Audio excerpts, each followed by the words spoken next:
Election commission आइंदा आम इंतखाबात के लिए मुकम्मल तैयार है। इलेक्शन कमीशन ने बता दिया आइंदा आम इंतखाबात की तैयारियों के लिए इलेक्शन कमीशन का अहम इजलास हुआ, जिसमें सेक्रेटरी इलेक्शन कमीशन ने तैयारियों पर ब्रीफिंग दी। बताया कि इलेक्शन कमीशन ने इंतखाबी सामान और बैलेट पेपर्स के लिए पेपर की खरीदारी मुकम्मल कर दी है। आइंदा आम इंतखाबात के लिए पोलिंग स्टेशन का ड्राफ्ट भी तैयार है। वोटों के इंदराज, अखराज और दुरुस्तगी 13 जुलाई तक की जा सकती है।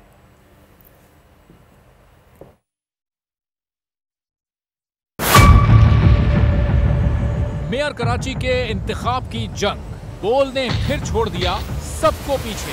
इस वक्त मुर्तजा वहाब मुंतखब हो गए हैं मेयर कराची, ये ऐलान कर दिया गया है बाकायदा तौर पर।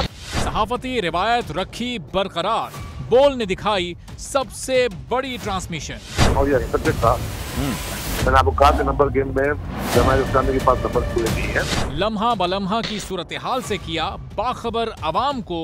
रेंजर्स के एहलकार और पुलिस के एहलकार हैं वो हाई अलर्ट है और वो इस बात की कोशिश कर रहे हैं कि अब कोई नाखुशगवार वाक़या जो है वो रूनुमा ना हो सके, क्योंकि बोल है पाकिस्तान का नंबर 1 न्यूज चैनल। सब्सक्राइब करें और बेल दबाएं ताकि कोई खबर रह न जाए।